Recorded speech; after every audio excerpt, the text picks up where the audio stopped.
حد تک اپنے کاموں کے لیے وہی ڈیپینڈنٹ تھی۔ اپنے بہن بھائیوں کی ذمہ داریاں اس طرح اپنے سر پر لینے نے جبریل کو بہت بدلا تھا۔ ایک 10 سالہ بچہ کئی مہینے اپنا کھیل کود، اپنی سرگرمیاں بھلا بیٹھا تھا، اور یہی وہ وقت تھا جب جبریل ذہنی طور پر بھی بدلتا چلا گیا تھا۔ 13 سال کی عمر میں ہائی اسکول سے ڈسٹنکشن کے ساتھ پاس کر کے یونیورسٹی جانے والا وہ اپنے اسکول کا پہلا اسٹوڈنٹ تھا، اور وہ یونیورسٹی صرف ڈسٹنکشن کے ساتھ نہیں پہنچا تھا، وہ وہاں بل گیٹس فاؤنڈیشن کے ایک اسکالرشپ پر پہنچا تھا۔ وہ پہلی سیڑھی تھی جو میڈیسن کی طرف جاتے ہوئے اس نے چڑھی تھی۔ سلار اسکندر کے خاندان کا پہلا پرندہ یونیورسٹی پہنچ چکا تھا۔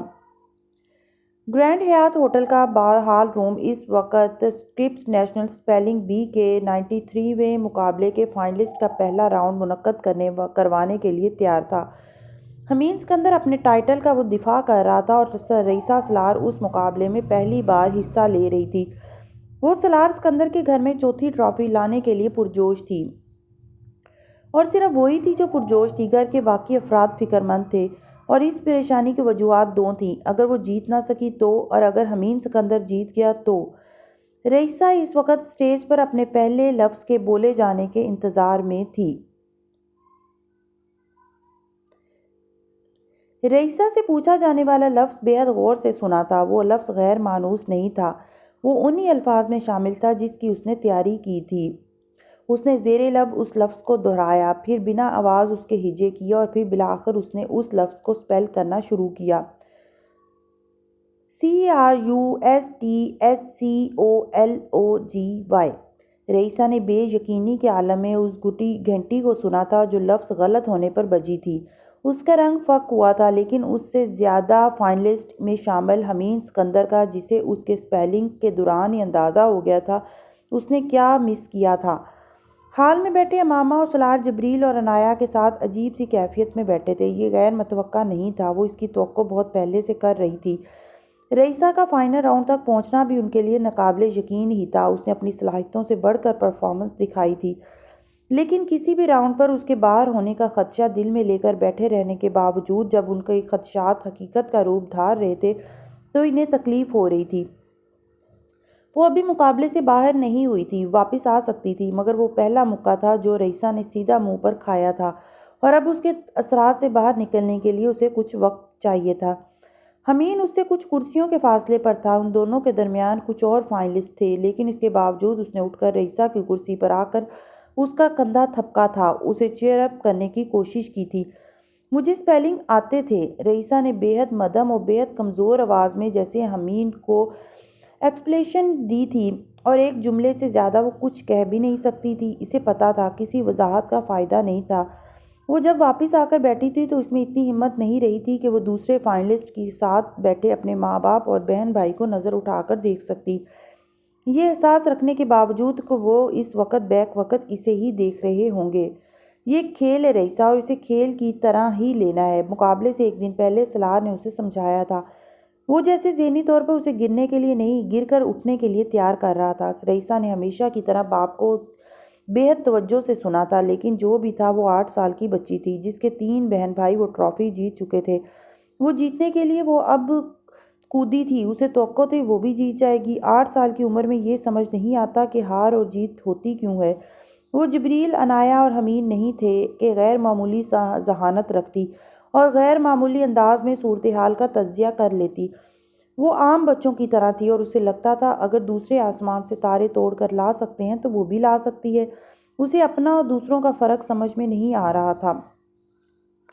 حمید اسکندر اب اسٹیج پر اپنے پہلے لفظ کے لیے کھڑا تھا، اور اس کا استقبال تالیوں کے ساتھ ہوا تھا۔ وہ اگر پچھلے سال کا کراؤڈ ڈیرلنگ آف دا ایئر تھا تو اس سال بھی ہاٹ فیورٹ کے طور پر اس مقابلے میں کھڑا تھا۔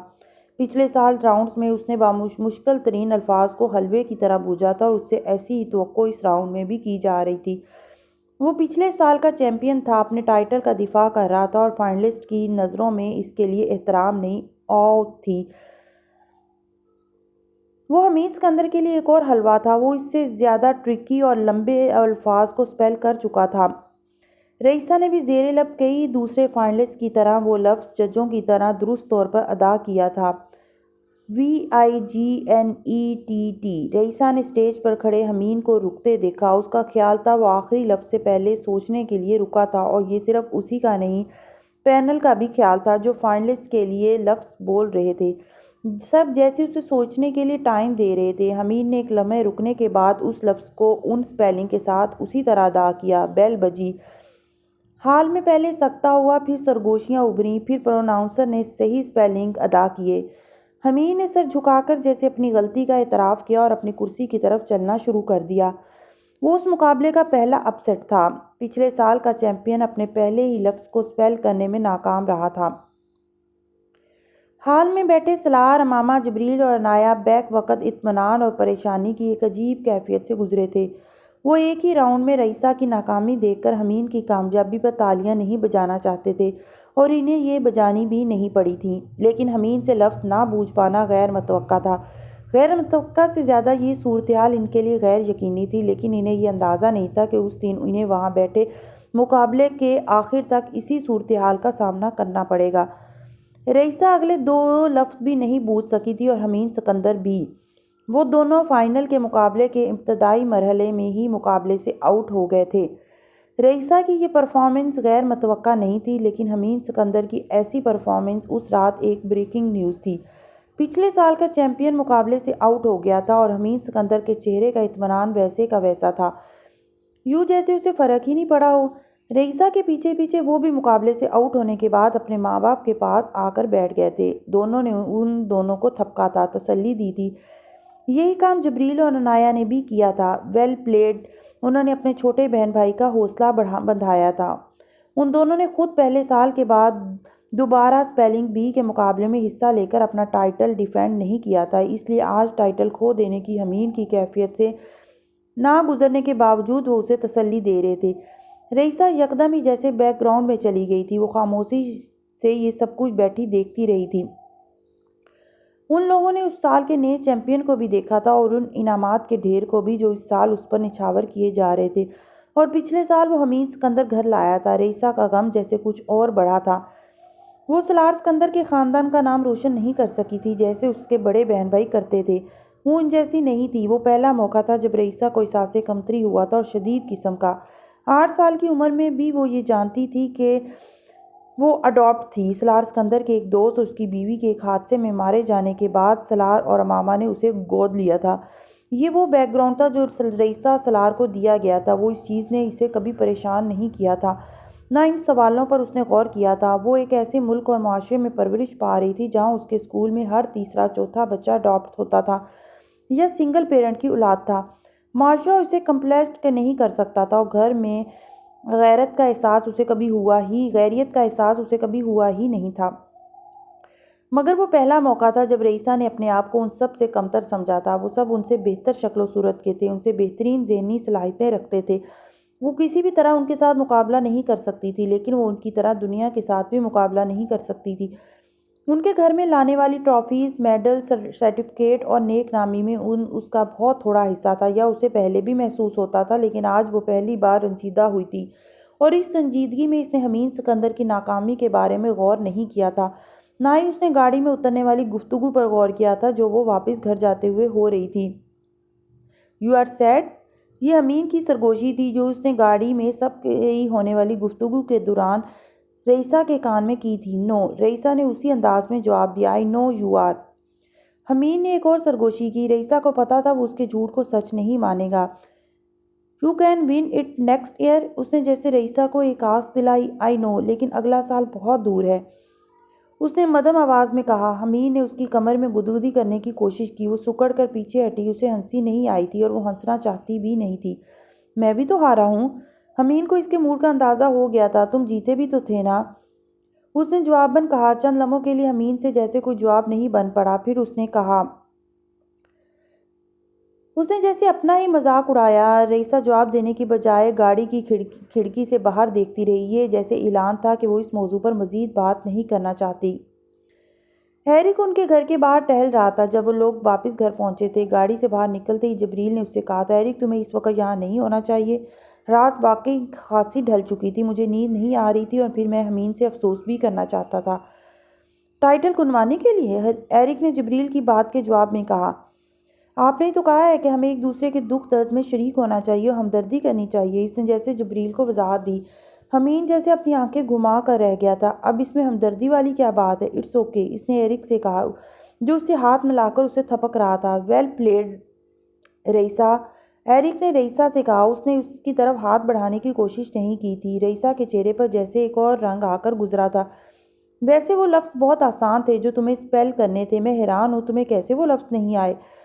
رئیسا سے رسمی جملوں کے تبادلے کے بعد ایرک ایک بار پھر حمین سے مخاطب ہوا تھا۔ باقی سب لوگ گھر کے اندر جا چکے تھے، صرف وہ اور حمین اور رئیسا ہی باہر تھے۔ اگلی بار تم اسپیلنگ بی میں حصہ لے لینا اگر تمہیں وہ لفظ اتنے ہی آسان لگے ہیں تو، حمین نے اسے ترکی بترکی جواب دیتے ہوئے کہا۔ ایرک نے یقیناً لائیو کوریج ٹی وی دیکھی تھی۔ نو آ بیڈ آئیڈیا، ایرک نے اندر جاتے ہوئے حمین اور رئیسا کے تعاقب میں ٹیز کرنے والے انداز میں کہا۔ حمین اور اس کے درمیان اکثر نوک جھوک ہوتی رہتی تھی۔ بیسٹ آف لک، حمین نے بھی دروازہ کھول کر اندر جانے سے پہلے لحظے بھر کے لیے پلٹ کر کہا۔ یہ ممکن نہیں تھا وہ ایرک کو جواب دیے بغیر چلا جاتا۔ رئیسا بہت اپسیٹ ہے، اس رات صلاح نے امامہ سے سونے سے پہلے کہا تھا۔ میں جانتی ہوں اور میں اسی لیے نہیں چاہتی تھی کہ وہ اس مقابلے میں حصہ لیتی جن میں وہ تینوں ٹرافیز جیت چکے تھے، لیکن تم نے منع نہیں کیا اسے، امامہ نے جواباً اس سے کہا تھا۔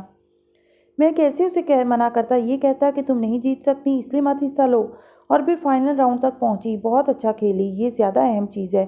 صلاح نے اپنے ہاتھ سے گھڑی اتارتے ہوئے بیڈ سائڈ ٹیبل پر رکھ دی۔ وہ بہت سمجھدار ہے، ایک دو دن تک ٹھیک ہو جائے گی جب میں اسے سمجھاؤں گی کہ حمین بھی تو آ رہا ہے، لیکن اسے پرواہ تک نہیں۔ اسے اپنے سے زیادہ فکر رئیسا ہی کی تھی، امامہ نے کہا، اور وہ ایک کتاب کے چند آخری رہ جانے والے صفحے پلٹ رہی تھی۔ اسے فکر کیوں ہوگی؟ وہ تو اپنی مرضی سے ہارا ہے، صلاح نے بہت اطمینان سے کہا۔ صفحے پلٹتی امامہ ٹھٹک گئی۔ کیا مطلب ہے تمہارا؟ صلاح نے گردن موڑ کر اسے دیکھا اور مسکرایا۔ تمہیں اندازہ نہیں تھا ہوا؟ کس بات کا؟ کہ وہ جان بوجھ کر ہارا ہے؟ ایسا نہیں ہو سکتا، امامہ نے خود سوال بوجھا، خود جواب دیا، پھر خود جواب کی تردید کی۔ تم پوچھ لینا اس سے کہ ایسا ہو سکتا ہے یا نہیں، صلاح نے بحث کیے بغیر اس سے کہا۔ وہ اب سونے کے لیے لیٹ گیا تھا۔ امامہ ہکا بکا اس کا چہرہ دیکھتی رہی، پھر جیسے اس نے جھلا کر کہا، تم باپ بیٹا بہت عجیب ہو، بلکہ عجیب ایک مہذب لفظ ہے۔ تم جبریل کو مائنس کیوں کر جاتی ہو ہر بار؟ صلاح نے ٹیز کرنے والے انداز میں آنکھیں کھول کر اسے دیکھتے ہوئے کہا۔ شکر ہے وہ حمین اور تمہاری طرح نہیں ہے، لیکن میری سمجھ میں نہیں آ رہا حمین وہ کیوں اس طرح کرے گا؟ وہ اب بھی الجھی ہوئی تھی۔ پوچھ لینا اس سے کہ اس نے ایسا کیوں کیا ہے، اس میں اتنا پریشان ہونے والی کیا بات ہے؟ یہ کوئی فلسفی کا سوال تو ہے نہیں کہ جواب نہیں مل سکتا۔ صلاح نے اب بھی اطمینان سے ہی کہا تھا، جب تم یہ راز کھول دیا تو یہ بھی بتا دو کہ کیوں کیا ہے اس نے یہ سب۔ امامہ کوریدے بغیر نہیں رہ سکی تھی۔ رئیسا کے لیے، صلاح نے جواباً اس سے کہا، and I am very proud of ہم۔ اس نے آنکھیں بند کر کے کروٹ لی اور سائڈ ٹیبل لیمپ آف کر دیا۔ وہ اندھیرے میں اس کی پشت کو گھور کر رہ گئی تھی۔ وہ غلط نہیں کہتی تھی، وہ دونوں باپ بیٹا ہی عجیب تھے، بلکہ عجیب ایک مہذب لفظ تھا ان کے لیے۔ رئیسا تم سو کیوں نہیں رہی؟ عنایا نے اسے ایک کتاب کھولے اسٹڈی ٹیبل پر بیٹھے دیکھ کر پوچھا تھا۔ میں وہ ورڈز دیکھنا چاہتی ہوں اور یاد کرنا چاہتی ہوں جو مجھے نہیں آئے، اس نے مڑے بغیر اور عنایا کی طرف دیکھے بغیر جواب دیا۔ عنایا اسے دیکھ کر رہ گئی۔ انہیں ابھی گھر واپس آئے 1 گھنٹہ ہی ہوا تھا اور وہ ایک بار پھر چیمپئن شپ ورڈز لے کر بیٹھ گئی تھی۔ وہ عنایا کے کمرے میں ہی سوتی تھی اور جبریل کے گھر سے جانے کے بعد اسٹڈیز میں ہیلپ کی بنیادی ذمہ داری اب عنایا پر ہی آ گئی تھی۔ تم نے پہلے ہی بہت محنت کی ہے رئیسا، یو ور جسٹ ان لکی۔ عنایا کو اندازہ نہیں ہوا وہ اسے تسلی دینے کے لیے جن الفاظ کا انتخاب کر رہی تھی وہ بڑے غلط تھے۔ وہ الفاظ رئیسا کے جیسے دماغ میں کھپ گئے تھے۔ اب سو جاؤ، there always a next time. Inaya نے کسی بڑے کی طرح اس کی پشت کو تھپکا تھا۔ آئی کین ناٹ سلیپ، مدھم آواز میں رئیسا نے جیسے عنایا سے کہا۔ وہ ابھی تک ویسے ہی بیٹھی تھی، عنایا کی طرف پشت کیے، کتاب اسٹڈی ٹیبل پر کھول کر ٹکائے، جہاں ایک صفحے پر وہ لفظ چمک رہا تھا جس کو اسپیل نہ کر سکنے کی وجہ سے وہ مقابلے سے آؤٹ ہوئی تھی۔ عنایا کو یوں لگا جیسے رئیسا کی آواز بھرائی ہوئی تھی۔ اسے لگا اسے غلط فہمی ہوئی تھی، لیکن وہ غلط فہمی نہیں تھی۔ رئیسا نے کتاب بند کر کے ٹیبل پر رکھی اور پھر وہاں سے اٹھ کر وہ بستر پر آئی اور اوندھے منہ لیٹ کر اس نے بلک بلک کر رونا شروع کر دیا۔ رئیسا، رئیسا پلیز۔ عنایا خود بھی روحانسی ہو گئی تھی۔ رئیسا چھوٹی چھوٹی باتوں پر رونے والی بچی نہیں تھی اور وہ مقابلے میں ہارنے کے بعد اسٹیج سے ہٹنے پر بھی دوسروں کی طرح نہیں روتی تھی۔ پھر اب اس وقت اسے یہ اندازہ نہیں ہوا تھا کہ رئیسا خود کو ان لکی ہونے پر رو رہی تھی۔ تم کیا کر رہے ہو اس وقت؟ امامہ لاؤنج میں ہونے والی کھڑکھڑاہٹوں کو سن کر رات کی اس وقت باہر نکل آئی تھی۔ وہ اس وقت تہجد کے لیے اٹھی تھی۔ جبریل اس ویکینڈ پر گھر آیا ہوا تھا اور کئی بار وہ بھی رات کے اس پہر پڑھنے کے لیے جاگتا اور پھر کچھ نہ کچھ کھانے کے لیے کچن جاتا، مگر اس بار اس کا سامنا حمین سے ہوا تھا۔ وہ کچن کاؤنٹر کے سامنے پڑی ایک سٹول پر بیٹھا سلیپنگ سوٹ میں ملبوس آئس کریم کا 1 لیٹر والا کین کھولے اسی میں سے آئس کریم کھانے میں لگا ہوا تھا۔ امامہ کو سوال کرنے کے ساتھ ہی جواب مل گیا تھا اور اس نے اس کے کچھ کہنے سے پہلے ہی بے حد خفگی کے عالم میں کاؤنٹر کے سامنے آتے ہوئے اس سے کہا، حمین یہ وقت ہے آئس کریم کھانے کا اور وہ بھی اس طرح؟ اس کا اشارہ اس کے کین کے اندر ہی آئس کریم کھانے کی طرف تھا۔ میں نے صرف ایک سکوپ کھانی تھی، اور وہ ماں کے یکدم نمودار ہونے اور اپنے اس طرح پکڑے جانے پر گڑبڑایا تھا، لیکن یہ کھانے کا کوئی وقت نہیں ہے۔ امامہ نے اس کے ہاتھ سے چمچ کھینچ لیا اور ڈھکن سے کین بند کرنے لگی۔ ابھی تو واقعی ایک چمچ ہی کھائی ہے میں نے۔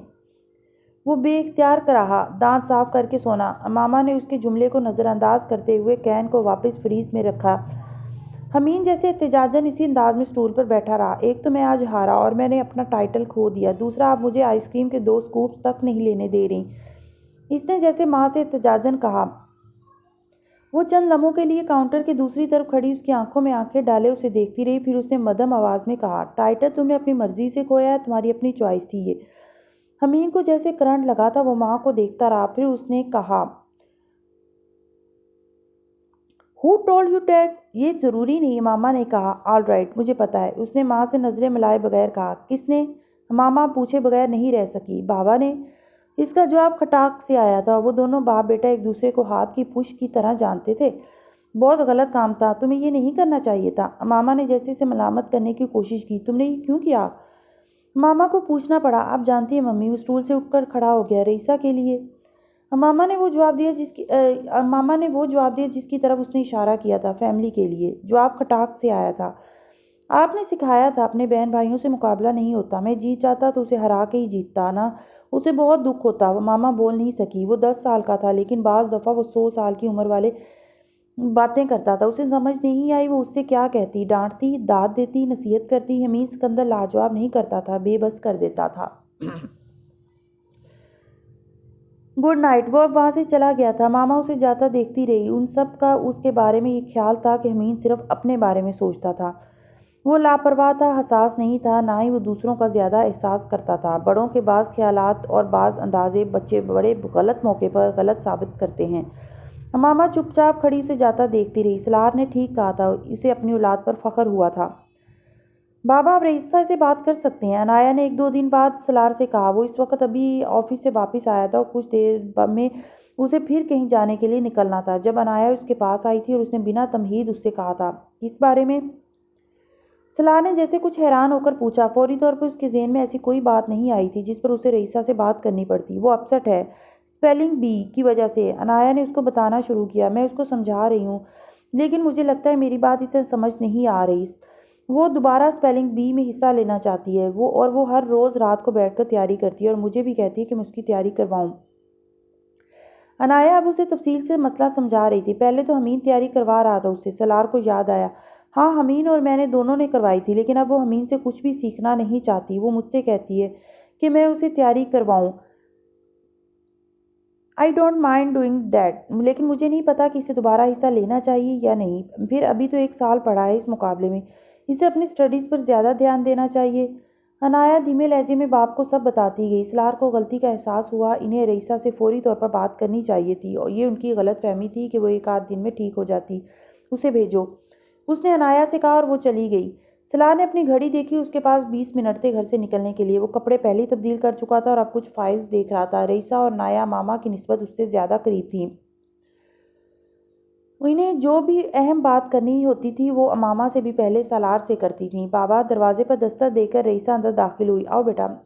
صوفے پر بیٹھے ہوئے سلار نے استقبالی انداز میں اپنا ایک بازو پھیلایا تھا اور وہ اس کے قریب صوفے پر آ کر بیٹھ گئی۔ سلار نے اسے صوفے سے اٹھا کر سامنے پڑی سینٹر ٹیبل پر بٹھا دیا۔ وہ کچھ جزبز ہوئی تھی، لیکن اس نے احتجاج نہیں کیا۔ وہ دونوں اب بالکل آمنے سامنے تھے۔ سلار کچھ دیر کے لیے خاموشی سے اسے دیکھتا رہا۔ گول شیشوں والی اینک سے اسے دیکھتے ہوئے وہ ہمیشہ کی طرح بے حد توجہ سے اس کی بات سننے کی منتظر تھی۔ اس کے گھنے سیاہ بالوں میں بندھا ہوا ربن تھوڑا ڈھیلا تھا جو اس کے کندھوں سے کچھ نیچے جانے والے بالوں کو گدی سے لے کر سر کے بالکل درمیان تک باندھے ہوئے تھا، لیکن ایک طرف ڈھلکا ہوا تھا۔ ماتھے پر آنے والے بالوں کو روکنے کے لیے رنگ برنگی ہیئر بینز سے اس کا سر بھرا ہوا تھا۔ یہ عنایا کا کارنامہ تھا۔ رئیسہ کو ہیئر ربنز پسند تھے۔ سلار کو یاد بھی نہیں تھا وہ اس کے لیے کتنے ربنز خرید چکا تھا، لیکن ہر روز بدلے جانے والے کپڑوں کے ساتھ میچنگ ربنز دیکھ کر انہیں بھی اندازہ ہو جاتا تھا کہ رئیسہ اس معاملے میں خود کفیل تھی۔ سلار نے اس کے بالوں کے ربن کی گرہ ٹھیک کی اور ہاتھ سے اس کے بالوں کو سنوارا۔ عنایا نے مجھے بتایا تم اپسٹ ہو؟ سلار نے بلاخر بات کا آغاز کیا۔ وہ یکدم بلش ہوئی۔ نہیں تو، اس نے گڑبڑا کر سلار سے کہا۔ سلار نے اسے دیکھا۔ رئیسہ نے چند لمحے اس کی آنکھوں میں دیکھنے کی کوشش کی، پھر نظریں چرا لی، پھر جیسے کچھ مدافعانہ انداز میں ہتھیار ڈالتے ہوئے کہا، I am not very upset, just a little bit۔ اس نے اب سر جھکا لیا تھا۔ And why is that؟ سلار نے جواباً پوچھا۔ Because I am very unlucky۔ اس نے بے حد ہلکی آواز میں کہا۔ سلار بول ہی نہیں سکا۔ اسے اس سے اس جملے کی توقع نہیں تھی۔ That's so wrong to say reason۔ سلار سیدھا بیٹھے آگے کو جھک گیا۔ وہ اب کوہنیاں اپنے گھٹنوں پر ٹکائے اس کے دونوں ہاتھ پکڑے ہوئے تھا۔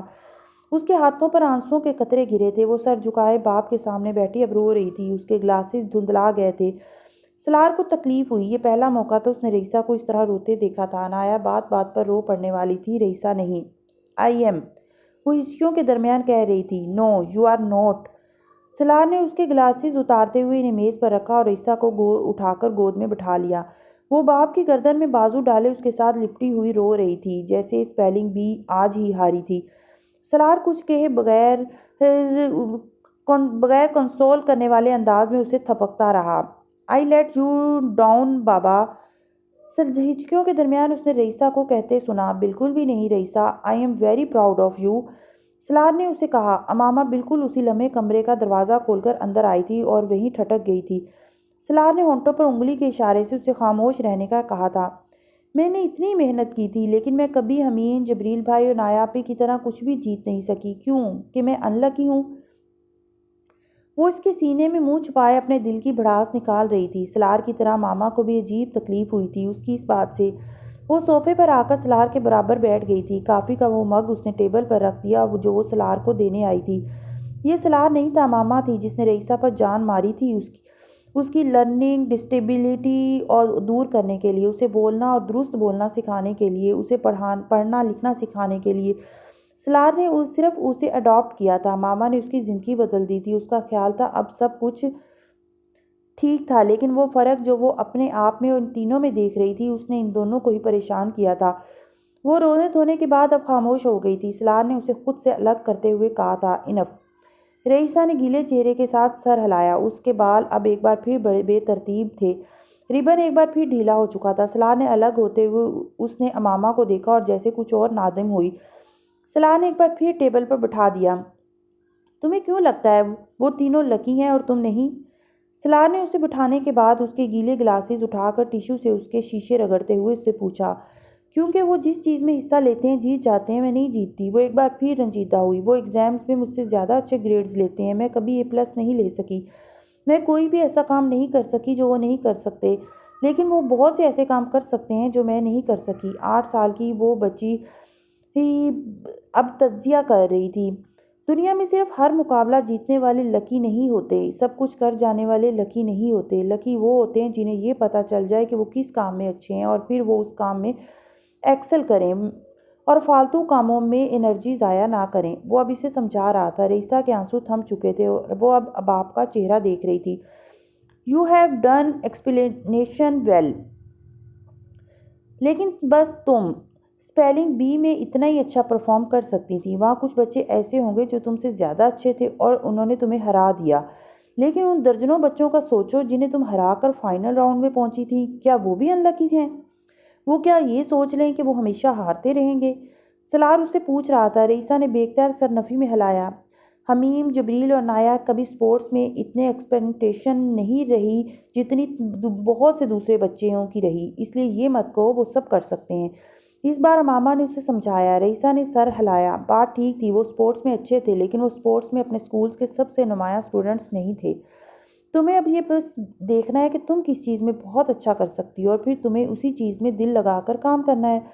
کوئی بھی کام اس لیے نہیں کرنا کہ وہ جبریل، امین اور عنایا کر رہے ہیں۔ صلاح نے بے حد سنجیدگی سے کہا تھا، یہ ضروری نہیں ہوتا کہ صرف A+ والا ہی زندگی میں بڑے کام کر سکے۔ بڑا کام اور کامیابی تو اللہ کی طرف سے ہوتی ہے۔ تم دعا کیا کرو کہ اللہ تم سے بہت بڑے کام کروائے اور تمہیں بہت کامیابی دے۔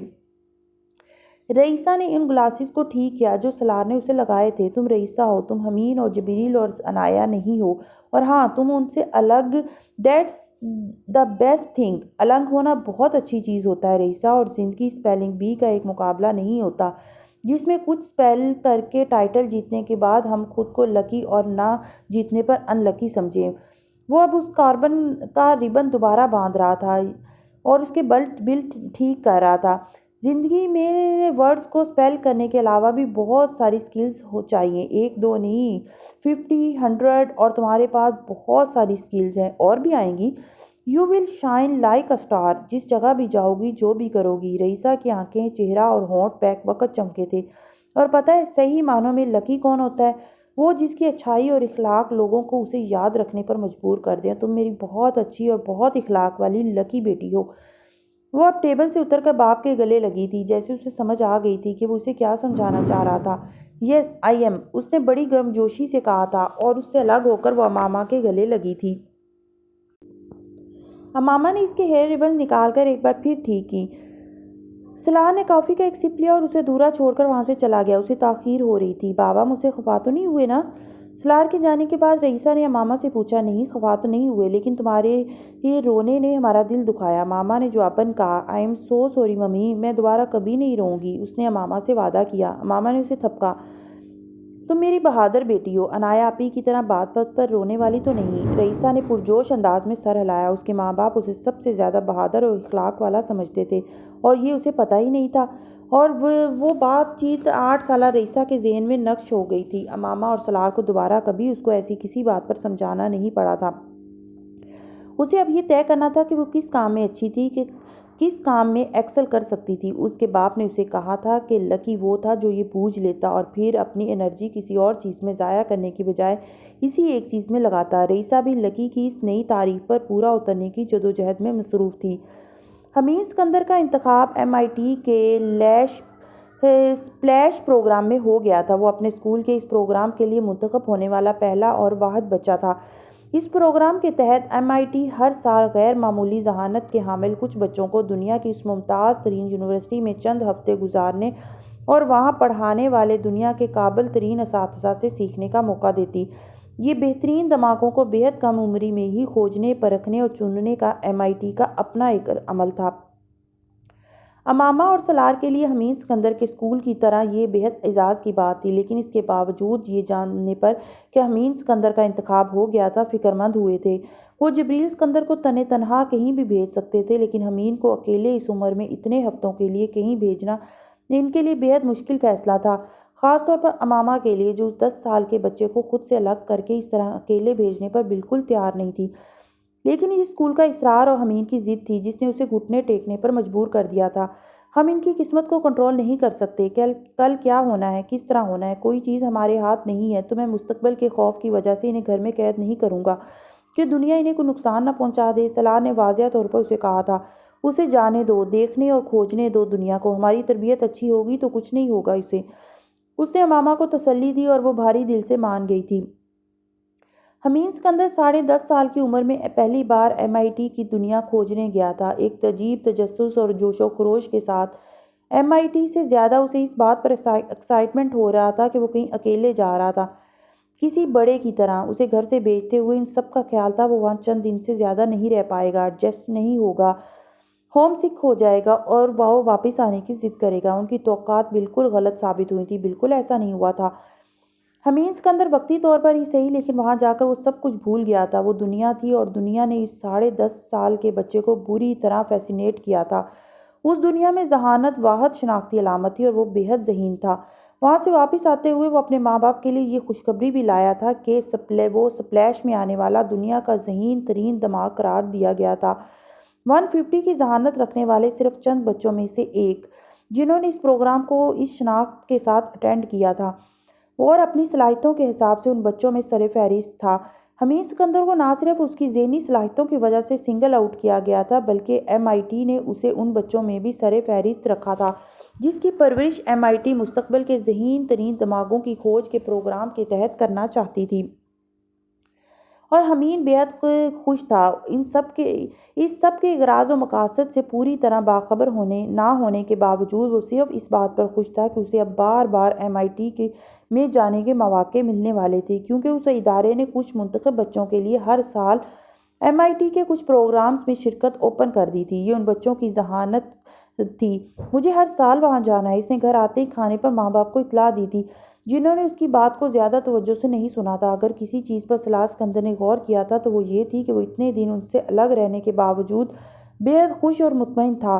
نہیں، میں نے کسی کو مس نہیں کیا، میں نے وہاں بہت انجوائے کیا، اس نے اپنی ازلی صاف گوئی کا مظاہرہ کرتے ہوئے ماما کی ایک ایک بات کے جواب میں اعلان کیا تھا، اور وہ دونوں اسے دیکھ کر رہ گئے تھے۔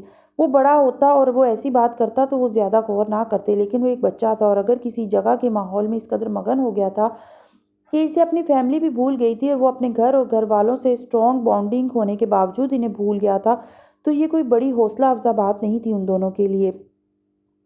آپ کو پتہ ہے بابا، مجھے اگلے سال ڈھیر ساری پریویلیج ملیں گی جب میں وہاں جاؤں گا، پھر اس سے اگلے سال اس سے بھی زیادہ، پھر اس سے اگلے سال اس سے بھی زیادہ۔ وہ بے حد ایکسائٹمنٹ سے ان دونوں کو بتا رہا تھا، جیسے وہ یہ پلان خود ہی کر کے آیا تھا کہ اسے اب وہاں ہر سال جانا تھا۔ آپ کو پتہ ہے، میں MIT کے کسی بھی سمر پروگرام کے لیے اپلائی کروں تو مجھے انرول کر لیں گے اور مجھ سے کوئی فیس نہیں لیں گے، بلکہ مجھے وہاں سب کچھ فری ملے گا۔ اس کا خیال تھا اس کے ماں باپ اس خبر پر اس کی طرح ایکسائٹڈ ہو جائیں گے۔ وہ ایکسائٹڈ نہیں ہوئے تھے، وہ سوچ میں پڑ گئے تھے۔ تو بابا، آپ مجھے ہر سال وہاں بھیجا کریں گے؟ اس نے بلاخر سلار سے کہا، وہ جیسے آتے ہی جانے کی یقین دہانی چاہتا تھا۔ اگلا سال بہت دور ہے امین، جب اگلا سال آئے گا تو دیکھا جائے گا۔ سلار نے گول مول انداز میں اس کی بات کا جواب دیتے ہوئے کہا، لیکن ہمیں پلاننگ تو ابھی سے کرنی چاہیے نا۔ وہ حمید کو دیکھ کر رہ گیا تھا۔ وہ پہلی بار کام کو پلان کرنے کی بات کر رہا تھا۔ یہ اس ننھے ذہن پر MIT کا پہلا اثر تھا۔ میں نے سوچا ہے میں MIT سے ہی پڑھوں گا، اس نے جیسے باپ کو بتایا تھا، بہت زیادہ۔ وہ دونوں اس کی بات سے محظوظ ہوئے تھے۔ وہاں جانے سے پہلے تک وہ تعلیم میں دلچسپی نہ رکھنے کا اعلان کرتا رہتا تھا، اور اس کو یقین تھا دنیا کا بڑا انسان وہ ہوتا ہے جو صرف ہائی اسکول تک پڑھے اور بس۔ اور وہ چونکہ خود بھی ایک بڑا انسان بننا چاہتا تھا تو وہ صرف ہائی اسکول تک ہی پڑھنا چاہتا تھا۔ اور اس کے بعد سلار نے اس سے پوچھا، اس کے بعد میں نوبل جیتوں گا؟ اس نے بے حد اطمینان سے کہا تھا، یوں جیسے وہ اسپیلنگ بی کی بات کر رہا۔ وہ دونوں اس کا چہرہ دیکھ کر رہ گئے تھے۔ آپ کیا ڈھونڈ رہے ہیں بابا؟ سلار نے بہت نرمی سے سکندر عثمان سے پوچھا تھا۔ وہ 2 گھنٹے سے ان کے پاس بیٹھا باتیں کرنے سے زیادہ ان کی باتیں سن رہا تھا۔ ان کی گفتگو میں اب الزائمر جھلکنے لگا تھا۔ وہ جملوں کے درمیان رک کر کسی لفظ کو یاد نہ آنے پر گڑبڑانے، الجھنیں جھلاتے اور بھول جاتے، اور پھر وہ بات کرتے کرتے اٹھ کر کمرے میں ادھر ادھر جاتے ہوئے چیزیں اٹھا کر دیکھنے لگتے تھے، یوں جیسے انہیں کسی چیز کی تلاش تھی۔ سلار نے انہیں بلاخر ٹوک کر پوچھ ہی لیا تھا، یہیں رکھا تھا؟ انہوں نے سلار کے جواب میں کہا۔ وہ اپنے بیڈ کے سائڈ ٹیبل کے پاس کھڑے تھے۔ سلار بہت دور صوفے پر بیٹھا ہوا تھا۔ کیا؟ سلار نے کوریدا۔ ایک سگار باکس کامران نے بھیجا تھا، وہی دکھانا چاہتا تھا تمہیں، انہوں نے بے حد ایکسائٹڈ انداز میں کہا، اور ایک بار پھر تلاش شروع کی۔ سگار باکس چھوٹی چیز نہیں تھا، وہ اس کے باوجود اسے تکیے اٹھا کر ڈھونڈ رہے تھے۔ پتہ نہیں اس وقت ان کے ذہن میں ڈھونڈنے والی چیز کی کوئی شکل بھی تھی یا نہیں۔ وہ الزائمر کے اس مریض کو پہلی بار اس حالت میں مرض کے اثرات کے ساتھ دیکھ رہا تھا جو اس کا باپ تھا۔ شاید ملازم نے کہیں رکھا ہے، میں اسے بلاتا ہوں، انہوں نے بلاخر تھک کے کہا تھا۔ وہ اب واپس سلار کے پاس آ کر بیٹھ گئے تھے۔ انہوں نے اسے آوازیں دینا شروع کر دیں۔ سلار نے انہیں ٹوکا، بابا انٹرکام ہے، اس کے ذریعے بلائیں۔ سلار نے سائڈ ٹیبل پر پڑا انٹرکام کا ریسیور اٹھاتے ہوئے باپ سے کہا، اس سے وہ نہیں آتا، انہوں نے جواباً کہا، اور دوبارہ اسے آوازیں لگانے لگے۔ وہ ایک ہی سانس میں جیسے آوازیں دے رہے تھے۔ ان کے گھر اس وقت وہ ملازم موجود نہیں تھا، وہ چھٹی پر تھا، اور سلار یہ جانتا تھا۔ وہ ان کا ایک پرانا ملازم تھا، اسے لگا اسے باپ کی مدد کرنی چاہیے، ملازم کو خود بلانا چاہیے۔ نمبر بتا دیں، میں بلاتا ہوں۔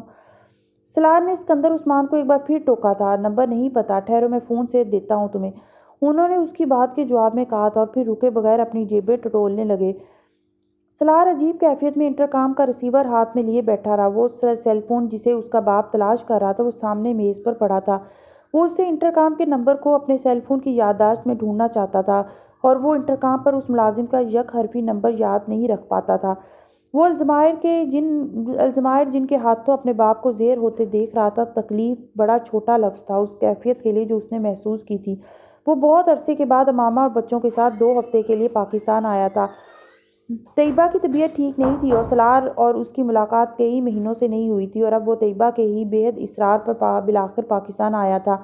اپنی فیملی کے ساتھ وہ اپنے والدین کی حالت کو دیکھ کر بہت اپسیٹ ہوا تھا، خاص طور پر سکندر عثمان کو دیکھ کر۔ اس نے انہیں ہمیشہ بےحد صحت مند اور چاق و چوبند دیکھا تھا۔ وہ ایک مشین کی طرح کام کرتے رہے تھے ساری زندگی، اور کام ان کی زندگی کی سب سے پسندیدہ تفریح تھی، اور اب وہ بڑی حد تک گھر تک محدود ہو گئے تھے۔ گھر میں سکندر عثمان اور نوکروں کے علاوہ کوئی نہیں تھا۔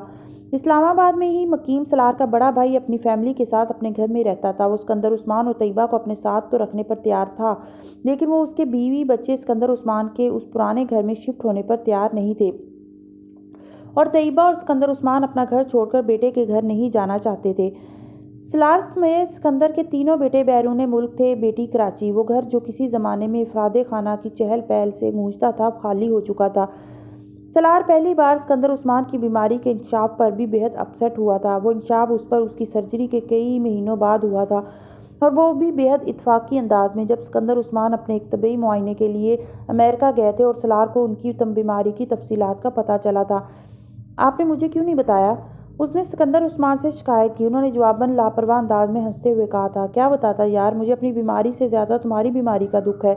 میں 70 کا ہو چکا ہوں، کوئی بیماری ہو نہ ہو کتنا جیوں گا میں، اور اس عمر میں الزمائر کے بغیر بھی کچھ یاد نہیں رہتا انسان کو۔ وہ اپنی بیماری کو معمولی بنا کر پیش کرنے کی کوشش کر رہے تھے، ایسے جیسے یہ کوئی چیز ہی نہیں تھی، اور اب وہی بیماری اس کے سامنے اس کے باپ کی یادداشت کو گھن کی طرح کھانے لگی تھی۔ زندگی عجیب شے ہے، انسان اس کے طویل ہونے کی دعا بھی کرتا ہے اور اس کی طوالت کے اثرات سے ڈرتا بھی ہے۔ سکندر عثمان ابھی تک سیل فون ڈھونڈتے جا رہے تھے۔ سلار نے فون اٹھا کر اپنے باپ کے ہاتھ میں دے دیا۔ او اچھا، ہاں یہ رہا۔ انہوں نے فون ہاتھ میں لیا، پھر سوچنے لگے تھے کس لیے لیا تھا یہ فون، کس لیے دیا ہے تم نے؟ میں نے مانگا تھا کیا؟ وہ اب اس سے پوچھ رہے تھے۔ کوئی چیز سلار کے حلق میں گولا بن کر پھنسی۔ نہیں، بس میں دینا چاہ رہا تھا آپ کو۔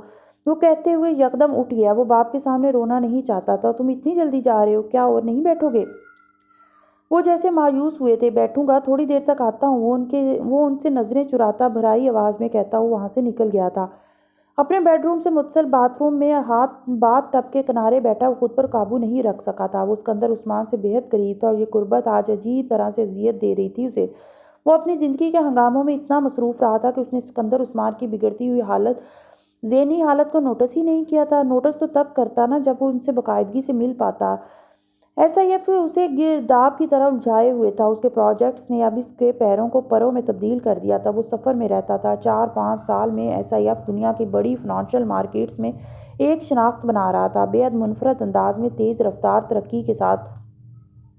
کام کی اس رفتار نے اسے بہت سی چیزوں سے بے خبر بھی کیا تھا۔ وہاں بیٹھے ہوئے اس نے اعتراف کیا تھا، اور اب وہ حل ڈھونڈ رہا تھا، اور حل ڈھونڈنے سے بھی نہیں مل رہا تھا۔ وہ دونوں ان کے ساتھ مستقل امریکہ شفٹ ہونے پر کبھی تیار نہیں ہوتے۔ سلار کو اس کا اندازہ تھا، اور امریکہ چھوڑ کر ان کے پاس مستقل آ جانا سلار کے لیے ممکن نہیں تھا۔ اس کے باوجود حل سامنے تھا، بےحد مشکل تھا لیکن موجود تھا۔ امامہ تم بچوں کے ساتھ پاکستان شفٹ ہو جاؤ۔ اس رات اس نے بلاخر انتظار کیے بغیر وہ حل امامہ کے سامنے پیش کر دیا تھا۔ امامہ کو اس کی بات سمجھ میں ہی نہیں آئی تھی۔ کیا مطلب؟ میں چاہتا ہوں تم حمین، عنایہ اور رئیسہ کے ساتھ پاکستان آ جاؤ۔ میرے پیرنٹس کو میری ضرورت ہے، میں ان کے پاس نہیں ٹھہر سکتا، لیکن میں انہیں اس حالت میں اکیلا بھی نہیں چھوڑ سکتا۔ تم نے دیکھا ہے پاپا کو، وہ بےحد رنجیدہ تھا۔ ہم انہیں اپنے پاس رکھ سکتے ہیں وہاں امریکہ میں؟ میما نے جیسے ایک تجویز پیش کرنے کی کوشش کی تھی۔ وہ یہ گھر نہیں چھوڑیں گے، اور میں اس عمر میں انہیں اور اپسیٹ کرنا نہیں چاہتا۔ تم لوگ یہاں شفٹ ہو جاؤ، میں آتا جاتا رہوں گا۔ جبریل ویسے بھی یونیورسٹی میں ہے، اسے گھر کی ضرورت نہیں ہے، اور میں تو امریکہ میں بھی سفر ہی کرتا رہتا ہوں زیادہ، مجھے وہاں فیملی کے ہونے نہ ہونے سے زیادہ فرق نہیں پڑتا۔ وہ اس سے نظریں ملائے بغیر کہہ رہا تھا۔ ماما اس کا چہرہ دیکھتی رہی۔ وہ سب کچھ اس طرح آسان بنا کر پیش کر رہا تھا جیسے یہ کوئی مسئلہ ہی نہیں تھا، 2 منٹوں کا کام تھا جو کیا جا سکتا تھا۔ تمہارے اپنے پیرنٹس بھی ہیں یہاں، وہ بھی بہت بوڑھے ہیں، تم یہاں رہو گی تو ان سب کی دیکھ بھال کر سکو گی۔ وہ اس کے لیے کہہ رہا تھا۔ ماما نے کچھ خفگی سے اس سے کہا، تم یہ سب میرے پیرنٹس کے لیے نہیں کہہ رہے سلار، اس لیے ان کا حوالہ نہ دو۔ تم ان کے پاس رہنا نہیں چاہتی کیا؟ سلار نے جواباً اس سے کہا، جیسے ایموشنل بلیک میل کرنے کی کوشش کی۔ تم ان کے بارے میں فکر مند نہیں ہوتی کیا؟ انہیں اس عمر میں دیکھ بھال کی ضرورت ہوتی ہے۔ کوئی 24 گھنٹے ساتھ نہ رہے، چند گھنٹے ہی ساتھ رہے، لیکن حال چال پوچھنے والا ہو۔ وہ کہہ رہا تھا اپنے پیرنٹس کی بات کرنے سے زیادہ اس کے پیرنٹس کی بات کر رہا تھا۔ ماما کو برا لگا، اسے اس جذباتی بلیک میلنگ کی ضرورت نہیں تھی۔ سلار، اتنے سالوں میں کبھی پہلے تم نے میرے پیرنٹس کی دیکھ بھال کو ایشو بنا کر مجھے پاکستان میں رکھنے کی بات نہیں کی، آج بھی ان کو ایشو نہ بناؤ۔ وہ کہے بغیر نہیں رہ سکی تھی۔ ہاں نہیں کی تھی، کیونکہ آج سے پہلے میں نے کبھی اپنے پیرنٹس کا یہ حال بھی نہیں دیکھا تھا۔ اس نے جواباً کہا۔ وہ قائل نہیں ہوئی۔ مجھے جذباتی طور پر بلیک میل کرنے کی ضرورت نہیں ہے، اس نے اسی انداز میں کہا تھا۔ تم ان کے پاس نہیں رہنا چاہتی یا میرے گھر؟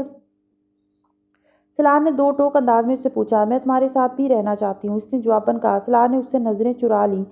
ان سب کو تمہاری ضرورت ہے ماما، اور تم میری ضرورت نہیں ہے۔ تمہیں میری ضرورت نہیں ہے؟ ماما نے گلہ کیا تھا۔ ان سب کے پاس زندگی کے زیادہ سال نہیں ہیں۔ میں یہ بوجھ اپنے ضمیر پر نہیں لینا چاہتا کہ میں نے زندگی کے آخری سالوں میں اپنے ماں باپ کی پرواہ نہیں کی۔ وہ کہہ رہا تھا۔ وہ اس سے کہہ نہیں سکی۔ وہ اس کے ساتھ بھی تو اس لیے چپکی رہنا چاہتی تھی، اسے بھی تو اس کی زندگی کا پتہ نہیں تھا۔ ڈاکٹرز نے کہا تھا 5-7 سال، زیادہ سے زیادہ 10 سال، اور وہ اسے اس سے بھی پہلے ہی اپنے سے الگ کر رہا تھا۔ وہ یہ ساری باتیں سوچنا ہی نہیں چاہتی تھی، زندگی کے کسی بھیانک خواب کے بارے میں، مستقبل کے برے دنوں کے بارے میں۔ وہ فی الحال صرف حال کے بارے میں سوچنا چاہتی تھی، جو سامنے تھا، جو آج تھا، وہ اسی میں جینا چاہتی تھی۔ تمہیں میری ضرورت ہے سلار، اکیلے تم کیسے رہو گے؟ وہ اس سے کہہ رہی تھی۔ میں رہ لوں گا ماما، تم جانتی ہو میں کام میں مصروف رہتا ہوں، تو مجھے سب کچھ بھول جاتا ہے۔ یہ سچ تھا، لیکن اس کو نہیں کہنا چاہیے تھا۔ ماما ہرٹ ہوئی تھی اور وہ کچھ بول نہیں سکی۔ اس کی آنکھیں آنسوؤں سے پل میں بھر گئی تھی۔ سلار اس کے برابر صوفے پر بیٹھا تھا۔ اس نے ماما سے نظریں چرانے کی کوشش کی تھی، نہیں چرا سکا تھا۔ زندگی میں انسان صرف اپنی ضرورتوں کے بارے میں سوچتا رہے تو خود غرض ہو جاتا ہے۔ اس نے ماما کو جیسے وضاحت ایک فلسفی میں لپیٹ کر پیش کرنے کی کوشش کی۔ ماما قائل نہیں ہوئی۔ مجھے پتہ ہے تمہیں ضرورت نہیں ہے، نہ میری نہ بچوں کی۔ تمہارے لیے کام کافی ہے، کام تمہاری فیملی ہے، تمہاری تفریح بھی، لیکن میری زندگی میں تمہارے اور بچوں کے علاوہ اور کچھ نہیں ہے۔ میرا کام اور تفریح صرف تم لوگ ہو۔ اس نے بھرائی ہوئی آواز میں گلہ بھی کیا، اس کی بے حسی بھی بتائی، اپنی مجبوری بھی سنائی۔ تم یہ نہیں سوچتے کہ تم بھی انڈر ٹریٹمنٹ ہو، تمہیں بھی کسی خیال رکھنے والے کی ضرورت ہے؟ وہ جیسے اسے یاد دلا رہی تھی، بیماری کا نام لیے بغیر، کہ اسے بھی کسی تیماردار کی ضرورت تھی۔ پرانی بات ہو گئی ماما، میں ٹھیک ہوں، 5 سال سے اس بیماری کے ساتھ زندگی گزار رہا ہوں، کچھ نہیں ہونا مجھے۔ اس نے جیسے ماما کے خدشات دیوار پر پڑھ کر بھی پھونک سے انہیں اڑا دیا تھا۔ میں پاپا کو اس حال میں یہاں اس طرح نہیں چھوڑ سکتا، نوکروں کے سر پر۔ میں حمین کو ان کے پاس رکھنا چاہتا ہوں، لیکن میں حمین کو اکیلا یہاں نہیں رکھ سکتا، اس لیے تمہاری ضرورت ہے اس گھر کو۔ تم اسے ریکویسٹ سمجھو، خود غرضی یا پھر اصرار، لیکن میں چاہتا ہوں تم پاکستان آ جاؤ، یہاں اس گھر میں۔ اس نے سلار کی آواز اور آنکھوں میں رنجیدگی دیکھی تھی۔ میرے لیے تمہارے بغیر رہنا بے حد مشکل ہے۔ میں عادی ہو گیا ہوں تمہارا، بچوں کا، گھر کے آرام کا، لیکن میرے باپ کے بے حد احسانات ہیں ہم پر، صرف مجھ پر ہی نہیں، ہم دونوں پر۔ میں اپنی کمفرٹ کو ان کی کمفرٹ کے لیے چھوڑنے کا حوصلہ رکھتا ہوں، یہ فرض ہے مجھ پر۔ وہ جو کچھ اس سے کہہ رہا تھا وہ مشورہ اور رائے نہیں تھی، نہ ہی درخواست، وہ فیصلہ تھا جو وہ کر چکا تھا اور اب صرف اسے سنا رہا تھا۔ وہ اس کا چہرہ دیکھتی رہ گئی۔ وہ غلط نہیں کہہ رہا تھا، لیکن غلط وقت پر کہہ رہا تھا۔ وہ اس سے قربانی مانگ رہا تھا، لیکن بہت بڑی مانگ رہا تھا۔ وہ کچھ بھی کہے بغیر اس کے پاس سے اٹھ گئی تھی۔ سلار کو یہ بات سمجھ نہیں آ رہی تھی کہ وہ پریشان تھی۔ 2 ہفتوں کے بعد امریکہ واپس جاتے ہوئے سلار نے سکندر عثمان کو اپنے فیصلے کے بارے میں بتایا تھا۔ وہ خوش نہیں ہوئے تھے۔ نہیں، بیوقوفی کی بات ہے یہ، ماما اور بچوں کو یہاں شفٹ کرنا۔ انہوں نے فوری طور پر کہا تھا ان کی سٹڈیز کا حرج ہوگا، اور یہاں لا کیوں رہے ہو انہیں؟ تک کیا بنتی ہے؟ سلار نے انہیں یہ نہیں بتایا کہ وہ ان کے لیے کر رہا ہے یہ سب۔ بس پاپا، وہاں مشکل ہو رہا ہے سب کچھ مینج کرنا، مالی طور پر۔ اس نے باپ سے جھوٹ بولا۔ وہ انہیں زیر احسان کرنا نہیں چاہتا تھا۔ بہت زیادہ ہوتے جا رہے ہیں وہاں اخراجات، سیونگ بالکل نہیں ہو رہی۔ یہاں کچھ عرصہ رہیں گے تو تھوڑا بہت سیو کر لیں گے ہم۔ اس نے بے حد روانی سے سکندر عثمان سے کہا۔ لیکن تم تو کہہ رہے تھے SIF بہت کامیاب ہے، تمہارا پیکیج بہت اچھا ہے۔ وہ کچھ متوش ہوئے۔ ہاں، وہ تو بہت اچھا جا رہا ہے، اس کے حوالے سے مسائل نہیں ہیں مجھے، لیکن بس سیونگ نہیں ہو پا رہی۔ پھر بچیاں بڑی ہو رہی ہیں، میں چاہ رہا ہوں کچھ سال پاکستان میں رہیں، اپنی ویلیوز کا پتہ ہو، پھر لے جاؤں انہیں۔ اس نے اپنے بہانے کو کچھ اضافی سہارے دیے۔ سکندر عثمان ابھی بھی پوری طرح قائل نہیں ہوئے تھے۔ تم اکیلے کیسے رہو گے سلار؟ تمہارا ابھی علاج ہو رہا ہے، بیوی بچوں کے بغیر وہاں کون خیال رکھے گا تمہارا؟ وہ اپنی تشویش کا اظہار کر رہے تھے۔ میں سوچ رہا ہوں میرے پاس جو اکاؤنٹ میں کچھ رقم ہے وہ تمہیں دے دوں، تاکہ تمہیں اگر کوئی فنانشل مسئلہ ہے تو۔ سلار نے ان کی بات کاٹ دی۔ بس پاپا، اب نہیں۔ اس نے باپ کا ہاتھ پکڑ لیا تھا۔ اب اور کچھ نہیں۔ کتنا کریں گے آپ میرے لیے؟ مجھے بھی تو کچھ کرنے دیں، احسان نہیں کر سکتا تو حق ہی ادا کرنے دیں مجھے۔ اس نے عجیب بے بسی سے باپ سے کہا۔ مجھے تمہاری فکر رہے گی، سلار نے ایک بار پھر ان کی بات کاٹتے ہوئے کہا۔ مجھے بھی آپ کی فکر رہتی ہے بابا، اس لیے رکھنا چاہتے ہو ان سب کو یہاں؟ سکندر عثمان جیسے بوجھ گئے تھے۔ آپ جو چاہیں سمجھ لیں، میں اور طیبہ بالکل ٹھیک ہیں، پرانے ملازم ہیں ہمارے پاس، وفادار، سب ٹھیک ہے، تم میری وجہ سے یہ مت کرو۔ وہ اب بھی تیار نہیں تھے، اولاد پر انہوں نے ہمیشہ احسان کیا تھا، احسان لینے کی عادت ہی نہیں تھی انہیں، اور وہ بھی عمر کے اس حصے میں۔ بے حد خواہش ہونے کے باوجود، مجبور ہونے کے باوجود، سکندر عثمان اولاد کو اپنی وجہ سے تکلیف میں نہیں ڈالنا چاہتے تھے۔ میں ویسے بھی سوچتا ہوں فیکٹری جایا کروں، کبھی کبھار کام مکمل طور پر چھوڑ دیا ہے، اس لیے زیادہ بھولنے لگا ہوں میں اب۔ وہ اپنے الزمائر کی شکل بدل رہے تھے۔ تمہارے بچوں اور بیوی کو تمہارے پاس رہنا چاہیے سالار، تم زبردستی انہیں یہاں مت رکھو، میرے اور طیبہ کے لیے بس۔ انہوں نے جیسے سالار کو سمجھانے کی کوشش کی، زبردستی نہیں رکھ پا رہا بابا، ان کی مرضی سے ہی کہہ رہا ہوں، وہ یہاں آ کر ہمیشہ خوش ہوتے رہے ہیں، اب بھی خوش ہوں گے۔ اس نے باپ کو تسلی دی تھی، اسے اندازہ بھی نہیں تھا باپ کا تجربہ کتنا درست ہونے والا تھا۔ میں پاکستان نہیں جاؤں گا۔ پاکستان شفٹ ہونے کی سب سے زیادہ مخالفت حمید سکندر کی طرف سے آئی تھی، اور یہ مخالفت صرف سالار کے لیے ہی نہیں، امامہ کے لیے بھی خلاف توقع تھی۔ وہ ہمیشہ پاکستان جانے کے لیے ہمیشہ تیار رہتا تھا، دادا کے ساتھ اس کی بنتی بھی بہت تھی اور وہ دادی کا لاڈلا بھی تھا۔ پاکستان میں اسے بہت اٹریکشن ملتی تھی، اور اب یہاں یک بیک مستقل طور پر پاکستان جا کر رہنے پر سب سے زیادہ اعتراضات اسی نے کیے تھے۔ بیٹا، دادا اور دادی بوڑھے ہو گئے ہیں، تم نے دیکھا وہ بیمار بھی ہیں، انہیں کیئر کی ضرورت ہے۔ امامہ نے اسے سمجھانے کی کوشش کی تھی، ان کے پاس سرونٹ ہیں، وہ ان کا اچھی طرح خیال رکھ سکتے ہیں۔ وہ بالکل قائل ہوئے بغیر بولا، سرونٹ ان کی اچھی کیئر نہیں کر سکتے۔ امامہ نے جواباً کہا، آپ انہیں اولڈ ہوم بھیج دیں۔ وہ اس معاشرے کا بچہ تھا، اسی معاشرے کا بے رحم لیکن عملی حل بتا رہا تھا۔ کل کو ہم بھی بوڑھے ہو جائیں گے تو تم ہمیں بھی اولڈ ہوم بھیج دو گے؟ امامہ نے کچھ ناخوش ہوتے ہوئے اس سے کہا، آپ انہیں یہاں لے آئیں۔ حمیم نے ماں کی خفگی کو محسوس کیا۔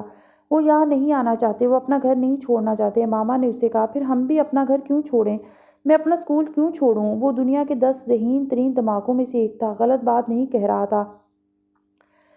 دماغ کا سب سے بڑا مسئلہ یہی ہوتا ہے، وہ عقل سے سوچتا ہے، دل سے نہیں۔ یہ ہمارا گھر نہیں ہے، حمید کرائے کا ہے، ہم صرف یہاں رہ رہے ہیں، اور جب ہم پاکستان چلے جائیں گے تو بابا اور جبریل اس گھر کو چھوڑ دیں گے، کیونکہ انہیں اتنے بڑے گھر کی ضرورت نہیں ہوگی۔ جبریل ویسے بھی یونیورسٹی میں ہے، تمہارے بابا نیو یارک شفٹ ہونا چاہتے ہیں، ماما اسے کہتی چلی گئی تھی۔ جبریل پاکستان نہیں جائے گا؟ حمید نے پوچھا۔ نہیں، تمہارے بابا اسے اس لیے پاکستان بھیجنا نہیں چاہتے کیونکہ وہ یونیورسٹی میں ہے، اس کی اسٹڈیز متاثر ہوں گی۔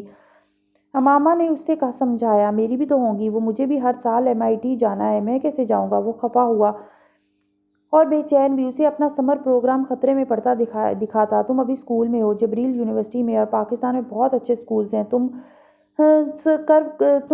کور کر لو گے سب کچھ۔ جبریل یقیناً نہیں کر سکے گا، اسے آگے میڈیسن پڑھنی ہے۔ ماما اسے لاجک دینے کی کوشش کر رہی تھی جو حمید کے دماغ میں نہیں بیٹھ رہی تھی۔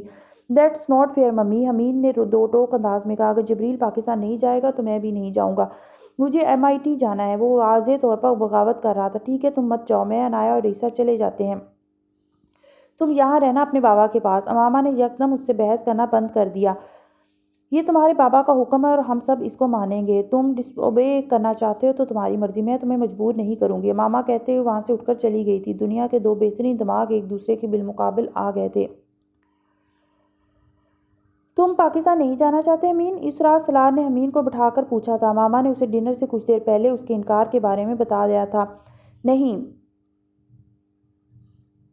حمید نے باپ کی آنکھوں میں آنکھیں ڈال کر دیکھتے ہوئے کہا، اور کوئی بھی جانا نہیں چاہتا؟ اس نے مزید تبصرہ کیا، میں کسی اور کی نہیں، صرف تمہاری بات کر رہا ہوں۔ سالار نے اسے ٹوک دیا۔ حمید سر جھکائے چند لمحے خاموش بیٹھا رہا، پھر اس نے سر اٹھا کر باپ کو دیکھا اور نفی میں سر ہلا دیا۔ وجہ؟ سالار نے اسی انداز میں کہا۔ بہت ساری ہیں، اس نے بے حد مستحکم انداز میں باپ کو جواب دیا۔ کسی بھی کام کو کرنے یا نہ کرنے کی صرف ایک وجہ ہوتی ہے، باقی سب بہانے ہوتے ہیں، اس لیے تم صرف وجہ بتاؤ، بہانے نہیں۔ سالار نے اپنے 11 سالہ بیٹے کے ذخیرہ الفاظ کی ہوا نکالتے ہوئے کہا۔ حمید اس میٹنگ کے لیے پہلے سے تیار تھا اور وجوہات کو جمع کرنے پر بھی اچھا خاصا وقت جمع صرف کر چکا تھا۔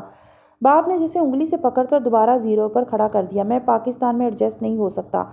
حمید نے بلاخر وہ ایک وجہ تلاش کر کے پیش کی، اگر تم کانگو میں ایڈجسٹ ہو سکتے ہو تو پاکستان میں بھی ہو جاؤ گے، افریقہ سے زیادہ برا نہیں۔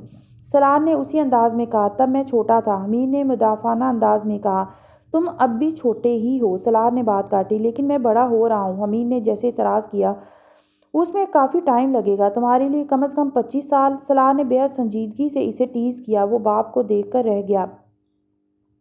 آئی ایم سیریس بابا، اس نے سالار کی بات سے محظوظ ہوتے ہوئے کہا، میں پاکستان نہیں جانا چاہتا۔ It's not a good idea for mummy either, کسی بڑے کی طرح باپ کے فیصلے پر تبصرہ کر رہا تھا۔ سلار خاموشی سے اس کی بات سن رہا تھا۔ مجھے یہاں تعلیم حاصل کرنی ہے، میں وہاں ہولی ڈیز پر جا سکتا ہوں، ہمیشہ کے لیے نہیں۔ وہ بالکل امریکی انداز میں بے حد صاف گوئی سے باپ کو بتا رہا تھا کہ وہ کیا کر سکتا تھا اور کیا نہیں۔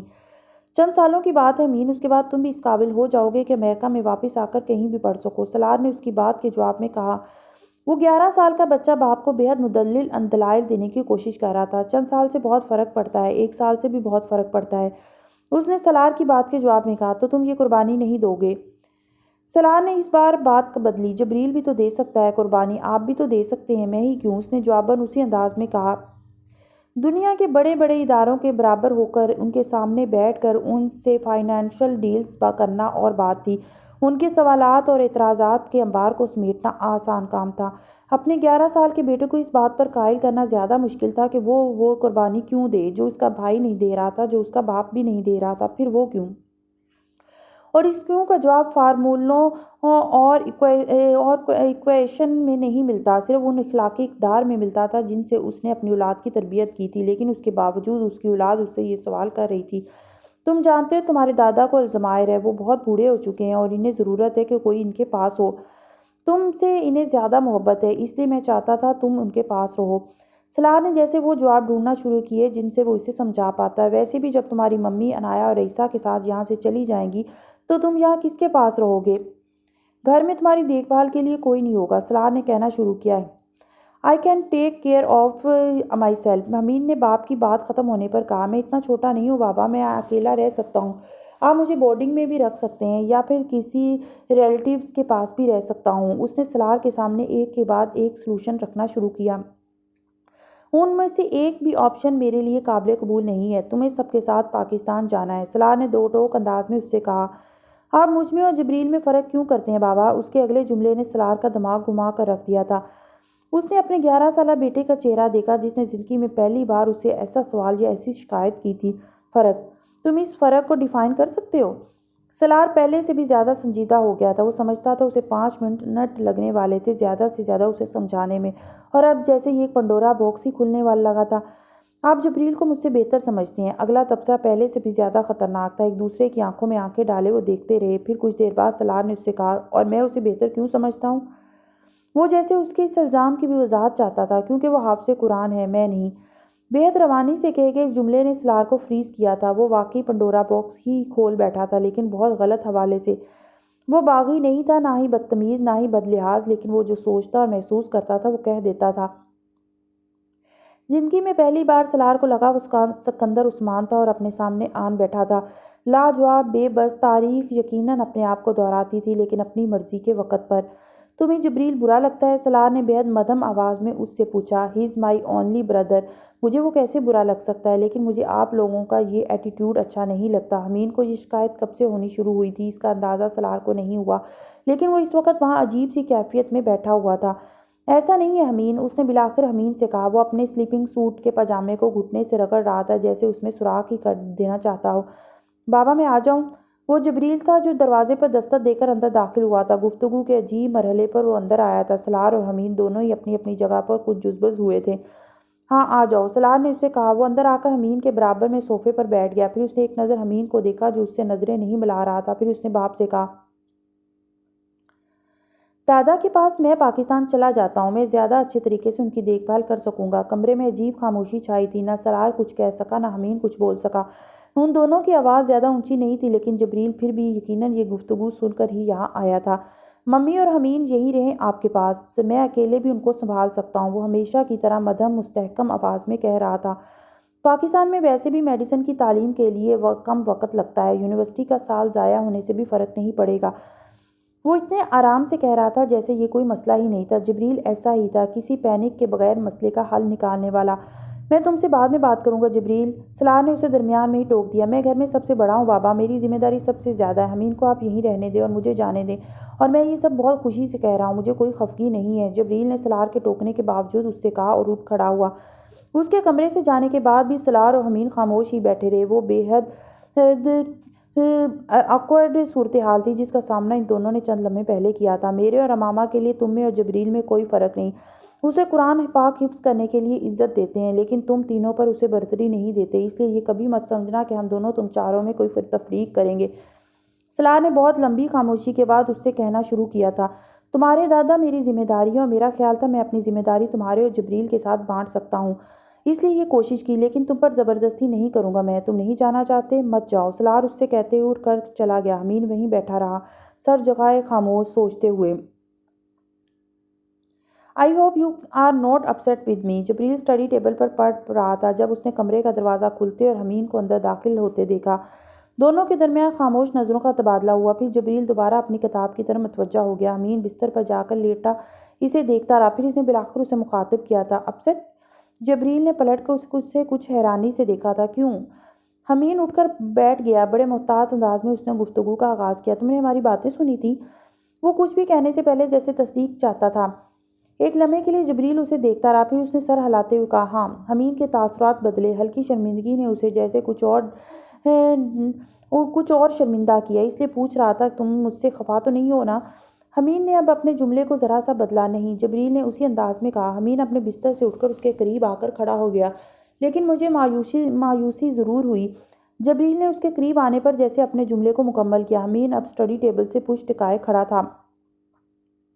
I do not mean that۔ تم میرے بھائی ہو اور میں تم سے بہت پیار کرتا ہوں۔ Trust me, I have nothing against you۔ امین نے جیسے اسے صفائی دینے کی کوشش کی۔ I know it۔ جبریل نے نرمی سے اسے ٹوکا اور اس کا بازو ہلکے سے تھپایا، لیکن تمہیں بابا سے ایسی بات نہیں کرنی چاہیے تھی۔ Have been shocked he must۔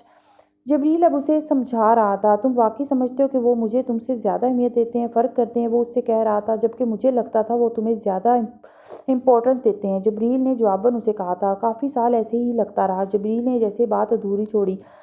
امین نے کچھ تجسس سے قریدا، پھر میں بڑا ہو گیا۔ وہ مسکرایا۔ اینڈ آئی ریئلائزڈ کہ ایسا نہیں ہے۔ وہ کہہ رہا تھا، کچھ کوالٹیز کو وہ مجھ میں زیادہ پسند کرتے ہیں، کچھ تم میں، لیکن انہوں نے ہم دونوں میں کبھی فرق نہیں کیا۔ اگر کیا بھی ہوگا تو اس کی کوئی وجہ ہوگی۔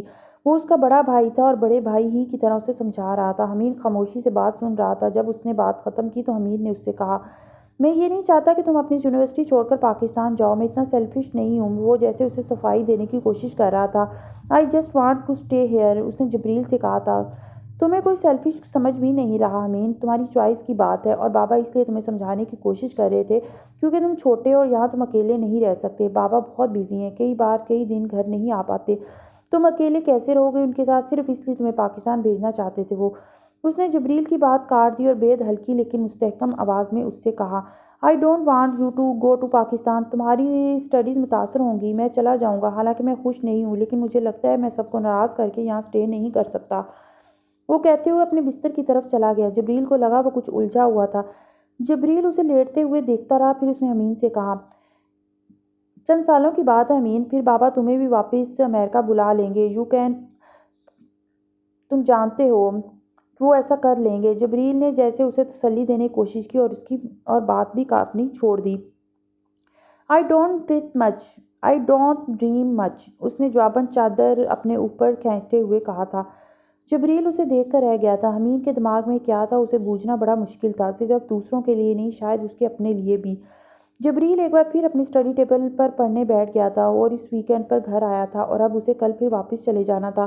اس کا اگلا سیمسٹر شروع ہونے والا تھا۔ ہو ول اسٹے ود بابا؟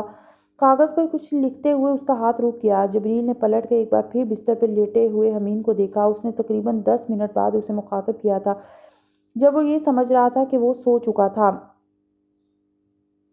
اس کے سوال نے کسی کرنٹ کی طرح اسے جیسے امین کی سوچ تک رسائی دی تھی۔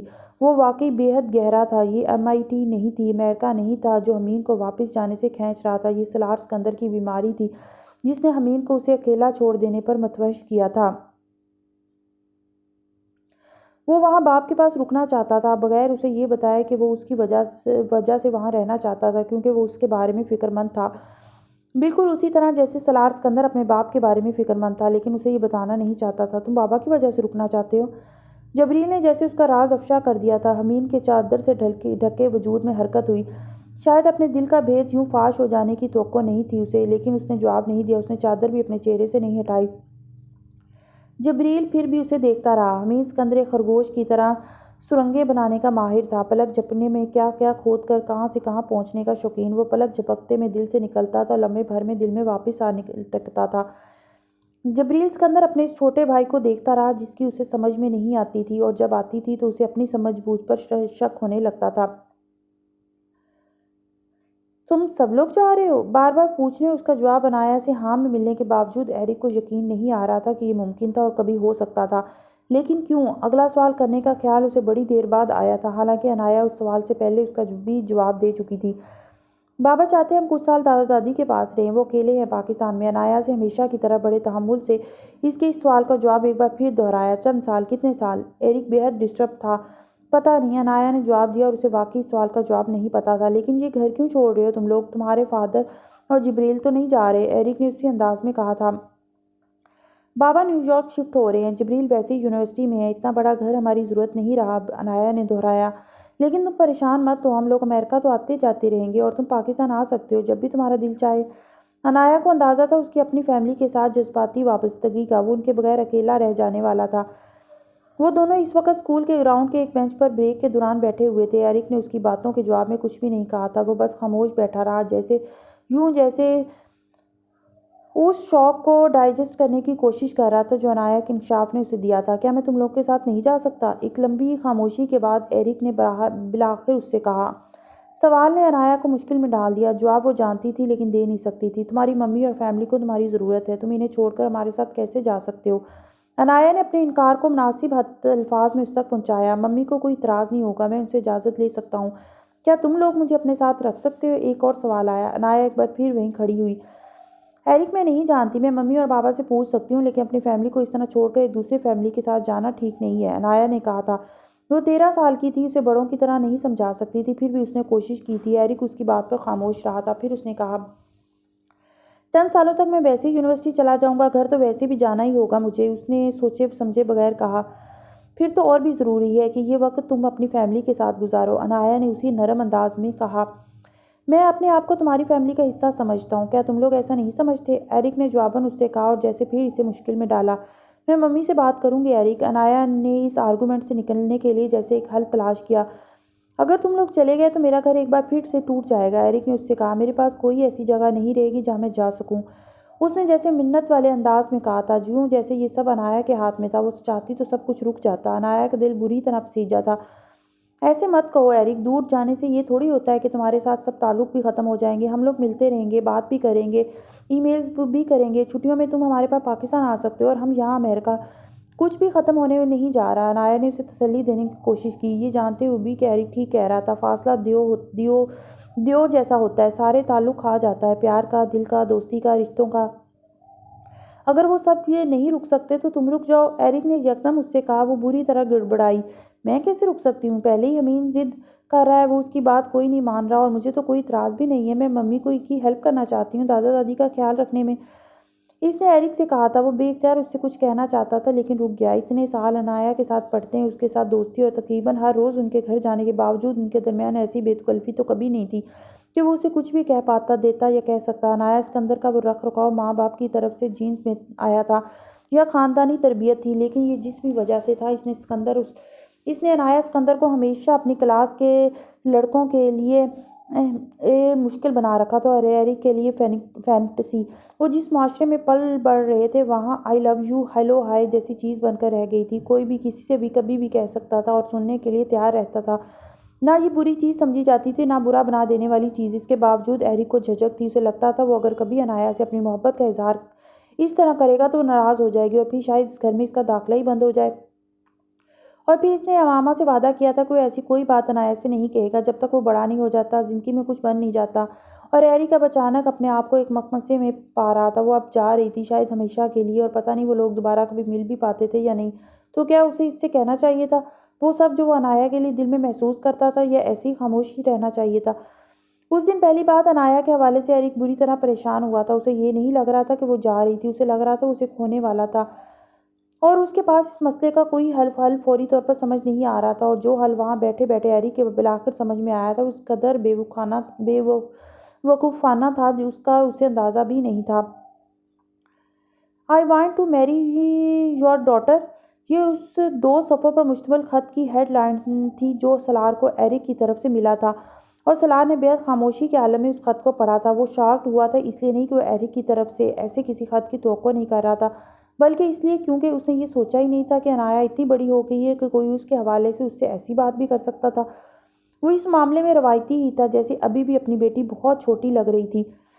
ماما اسے چائے دینے بیڈ روم میں آئی تھی جب اس نے ڈاک چیک کرتے سلار کو ایک کاغذ ہاتھ میں لیے سوچوں میں گم دیکھا۔ وہ چائے کا کپ رکھ کر جانے لگی تھی جب سلار نے اسے روک لیا اور وہ خط اسے تھما دیا۔ ماما نے کچھ الجھے انداز میں اس خط کو پکڑا تھا، لیکن پہلی ہیڈنگ پر نظر ڈالتی اس کا دماغ جیسے بھگ سے اڑ گیا تھا۔ دوسری لائن پر نظر ڈالے بغیر بھی وہ جانتی تھی وہ کون ہو سکتا تھا۔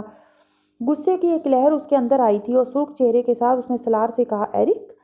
سلار نے سر ہلاتے ہوئے چائے کا سپ لیا، اسے کہا، سارا لیٹر پڑھو۔ ماما نے لیٹر پر ایک نظر ڈالتے ہوئے، اسے پڑھے بغیر بھی میں جانتی ہوں اس نے کیا لکھا ہوگا۔ وہ پھر بھی خط پڑھ رہی تھی۔ سلار چونکا تھا۔ تم سے بات کی اس نے پہلے؟ نہیں، میں پھر بھی جانتی ہوں۔ بالآخر ماما نے خط ختم کرتے ہوئے اسے طے کر کے سلار کی طرف بڑھایا۔ وہ بہت خفا لگ رہی تھی۔ خط میں ایرک نے حت المقدور بےحد مناسب انداز میں سلار سکندر سے عنایا کے لیے اپنی پسندیدگی کا اظہار کیا تھا۔ وہ اس سے کس قدر محبت کرتا تھا اور کیوں اس کے لیے عنایا کا ساتھ ضروری تھا۔ پھر اس نے سلار کو بتایا تھا کہ وہ اس کے لیے کیا کیا کر سکتا تھا اور عنایا کو کتنا خوش رکھے گا۔ وہ خط اس کی اپنی بیٹی کے حوالے سے نہ لکھا گیا ہوتا تو سلار اس خط کو پڑھ کر محظوظ ہوتا، ہنستا اور شاید ایرک سے چھیڑ چھاڑ بھی کرتا، لیکن وہ اس کی اپنی بیٹی کے حوالے سے تھا۔ بچگانہ ہوتے ہوئے بھی ایشو بچگانہ نہیں رہا تھا۔ عنایا پسند کرتی ہے ایرک کو؟ جو پہلا خیال سلار کے ذہن میں آیا تھا وہ اب یہ آیا تھا۔ تم کیسی باتیں کرتے ہو سلار؟ عنایا بیچاری کو پتہ تک نہیں ہوگا یہ کیا خیالی پلاؤ پکاتا رہتا ہے۔ اگر ایسی کوئی بات ہوتی تو وہ مجھ سے کہتی۔ ایرک ایک فیملی فرینڈ ہے، بوائے فرینڈ نہیں ہے۔ امامہ نے بےحد ناگواری سے اس کے سوال کو بالکل رد کرتے ہوئے جواب دیا، یہ ضروری نہیں ہے امامہ کہ ہمیں اپنی اولاد کے دل کی ہر بات پتہ ہو۔ امامہ نے اس کی بات کاٹ دی اور کہا، مجھے ہے۔ وہ ہنس پڑا، میں دن رات اس کے ساتھ رہتی ہوں سلار، تم نہیں رہتے۔ تم باپ اولاد کو اور طرح جانتے ہو، میں ماں ہوں، ان کو اور طرح دیکھتی ہوں۔ اس نے سلار کے ہنسنے پر جیسے وضاحت کی تھی، تم ٹھیک کہہ رہی ہو، اس کے باوجود یہ ضروری نہیں ہے کہ 24 گھنٹے بھی اگر اولاد کو نظروں میں کے سامنے رکھا جائے تو ان کے دلوں کو بھی دیکھا جا سکتا ہے۔ میں خوش فہمیوں اور غلط فہمیاں دونوں ہی نہیں پالتا ماما، باپ ہوں، اس لیے ریشنل ہو کر سوچ رہا ہوں، ماں کی طرح جذباتی ہو کر نہیں۔ ماما چند لمحوں کے لیے خاموش ہو گئی۔ وہ ٹھیک کہہ رہا تھا، وہ دونوں کئی سالوں سے اکٹھے تھے۔ اسے یہ خوشگمانی نہیں ہونی چاہیے تھی کہ عنایا کو ایرک کی پسندیدگی کے بارے میں بالکل ہی اندازہ نہیں ہوگا۔ اس کا دل چاہتا تھا نہ ہو، لیکن سلار دماغ کی بات کر رہا تھا۔